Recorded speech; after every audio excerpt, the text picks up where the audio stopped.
Hello everyone, welcome to exam war.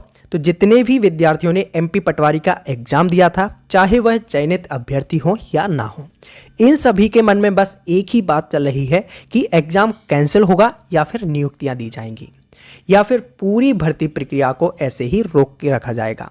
क्योंकि आप सभी को पता होगा, आचार संहिता तो लग ही चुकी है। अब पटवारी भर्ती प्रक्रिया की जो जांच चल रही थी वह कहां तक पहुंची है और अब आगे एग्जाम कैंसिल होगा या फिर नियुक्तियां दी जाएंगी, इन सभी बातों पर हम चर्चा करते हैं। तो देखिए, ईएसबी की पटवारी भर्ती परीक्षा में गड़बड़ी का जो मामला सामने आया था उसके लिए जांच चल रही थी, लेकिन जो जांच चल रही थी उसकी रिपोर्ट अभी तक सबमिट नहीं हुई है। अब जो चयनित अभ्यर्थी थे, जो चयनित अभ्यर्थियों को अब पोस्टिंग के लिए इंतजार करना पड़ेगा या फिर एग्जाम कैंसिल होने के चांसेस हैं। क्या होना है, तो Madhya Pradesh employed selection board यानी कि ईएसबी की पटवारी भर्ती परीक्षा में गड़बड़ी के मामले की जांच रिपोर्ट डेडलाइन गुजरने के 1 महीने बाद भी पूरी नहीं हो सकी है। इधर मध्य प्रदेश विधानसभा चुनाव की आचार संहिता सोमवार को लग चुकी है। इसके चलते अब पटवारी भर्ती में कथित गड़बड़ी की जांच रिपोर्ट फिलहाल अटक गई है। इसका खामियाजा परीक्षा की मेरिट में 8,000 उम्मीदवारों को नियुक्ति के लिए और 3 महीने इंतजार करना पड़ेगा। गौरतलब है कि मुख्यमंत्री शिवराज सिंह चौहान ने मध्य प्रदेश हाईकोर्ट के रिटायर्ड जज थे जो राजेंद्र कुमार वर्मा, इनको पटवारी भर्ती परीक्षा में हुई गड़बड़ियों के लिए जांच का जिम्मा सौंपा था। साथ ही साथ जांच रिपोर्ट कंप्लीट करने की जो तारीख दी थी वो 31 अगस्त दी थी, यानी कि 31 अगस्त तक जांच को कंप्लीट किया जाना था। प्रदेश में विधानसभा चुनाव 2023 की आचार संहिता लागू होने से एमपी पीईवी की पटवारी भर्ती परीक्षा के चयनित उम्मीदवारों की जल्द ही अपॉइंटमेंट लेटर मिलने की उम्मीद टूट गई है। चयनित उम्मीदवारों की मांग है कि शासन मामले की जांच कर रहे हाईकोर्ट के रिटायर्ड जज राजेंद्र कुमार वर्मा से चर्चा कर जांच रिपोर्ट सबमिट कराए और साथ ही साथ परीक्षा में जो उम्मीदवार बिना कोई गड़बड़ी किए मेरिट के आधार पर सिलेक्ट हुए थे उनकी पोस्टिंग ऑर्डर जारी कर संबंधितों को ज्वाइनिंग दे। इसके अलावा जांच रिपोर्ट में जिन उम्मीदवारों के रिजल्ट में गड़बड़ी के सबूत जांच कमेटी को मिले हैं उनके खिलाफ कानूनी कार्यवाही की जाए। वहीं इस मामले में एमपी पीईबी, जो कि अब ईएसबी है, कर्मचारी चयन मंडल, इसके अफसर नो कमेंट की स्थिति में है। नाम नहीं छापने की शर्त पर एक अफसर ने बताया है कि पटवारी भर्ती परीक्षा में हुई गड़बड़ी की जांच रिटायर्ड हाईकोर्ट जज कर रहे हैं और रिपोर्ट सबमिट नहीं हुई है। इस स्थिति में कोई भी कमेंट करना जांच रिपोर्ट को प्रभावित करने की श्रेणी में आएगा। इस कारण मंडल जांच रिपोर्ट का इंतजार कर रहा है। अब आपको बताता हूं कि क्या है पूरा मामला। तो देखिए, पटवारी भर्ती परीक्षा 2022 के रिजल्ट में टॉप 10 स्टूडेंट्स की जो सूची जारी हुई थी उसमें से जो 7 छात्र थे वो एक ही सेंटर से थे, एक ही कॉलेज एक ही सेंटर से 7 छात्र टॉप 10 की सूची में निकले थे। जिसके बाद मध्य प्रदेश युवा कांग्रेस के पूर्व प्रवक्ता गौरव त्रिपाठी ने मामले की शिकायत कर्मचारी चयन मंडल को की और उन्होंने इसमें गड़बड़ी होने की बात भी लिखी। उन्होंने शिकायत में लिखा कि टॉप 10 में से 7 अभ्यर्थी ग्वालियर के एनआरआई कॉलेज से हैं और सीएम जो मुख्यमंत्री शिवराज सिंह चौहान हैं, इन्होंने 19 जुलाई को जांच की बात कही थी। इस मामले में 19 जुलाई को मुख्यमंत्री ट्वीट कर जांच करने की बात कही गई थी इनके द्वारा और सीएम ने कहा कि जब तक संदेह समाप्त नहीं होगा नियुक्तियां नहीं दी जाएंगी।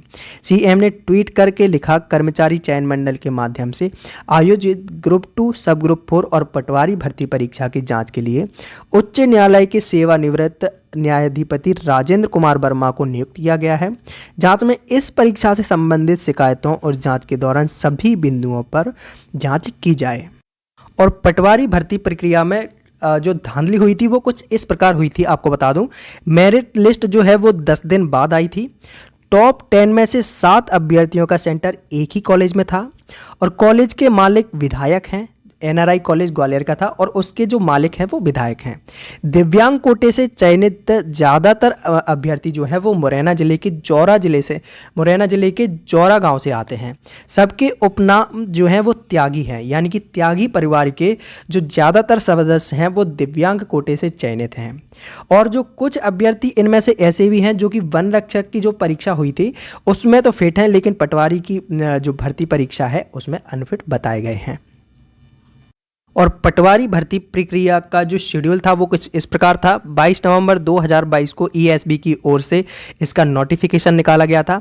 5 जनवरी से 19 जनवरी तक फॉर्म भरे गए थे। लगभग 13 लाख अभ्यर्थियों ने इसका फॉर्म भरा था। परीक्षा 15 मार्च से 25 अप्रैल तक हुई। यह परीक्षा 78 केंद्रों पर अलग अलग शिफ्ट में आयोजित की गई थी। 2 शिफ्ट थी, सुबह की शिफ्ट और शाम की शिफ्ट। परीक्षा में जो शामिल अभ्यर्थी हुए थे वो 9,78,266 बच्चों ने इसका एग्ज़ाम दिया था। 30 जून को इसका रिजल्ट जारी हुआ। इसमें 8,600 उम्मीदवारों का जो है वो सिलेक्शन हुआ था। और इसके कुछ ही दिनों बाद धांधली का मामला सामने आया। धांधली का मामला सामने आने के बाद जो भी चयनित उम्मीदवार थे उन्होंने आंदोलन किया तो उनको पुलिस ने लात घूंसों से पीटा था। पटवारी भर्ती परीक्षा के चयनित उम्मीदवारों ने बीते महीने भोपाल के नीलम पार्क में जल्द से जल्द पोस्टिंग की मांग को लेकर प्रदर्शन कर पैदल मार्च किया था। इसे पुलिस प्रशासन ने बिना अनुमति प्रदर्शन माना था। साथ ही पार्क से बाहर जहांगीरबाद में सड़क पर पैदल मार्च करने पर पुलिस ने लात घूंसों से चयनित उम्मीदवारों की पिटाई की थी। इसके 50 से ज़्यादा चयनित उम्मीदवारों के खिलाफ शासकीय कार्य में बाधा डालने का केस दर्ज किया गया था। तो फिलहाल तो इस पूरी गड़बड़ी जो हुई थी पटवारी भर्ती प्रक्रिया में, इसकी जांच चल रही है। अब जांच कंप्लीट होने के बाद ही तय होगा कि आगे क्या होना है। एग्ज़ाम कैंसिल होगा या फिर नियुक्तियां दी जाएंगी। नियुक्तियां दी भी जाएंगी तो किस आधार पर दी जाएंगी, वो सारी चीज़ें जांच के बाद ही पता चलेगा। बाकी ईएसबी पर तो पहले से ही बहुत दबाव है, क्योंकि ईएसबी ने, आप सभी को पता होगा कि एग्ज़ाम तो ले लिए हैं आचार संहिता से पहले ही। लगभग एमपी पुलिस का भी एग्ज़ाम 1 महीने पहले समाप्त हुआ है। लगभग 5 एग्ज़ाम लिए हैं जिनके रिजल्ट अटका कर रखे हुए हैं। और इसका बस एक ही आधार है कि परीक्षा जो पटवारी परीक्षा हुई थी इसमें गड़बड़ी हुई थी, इसी की वजह से और भी रिजल्ट रोक के रखे हैं।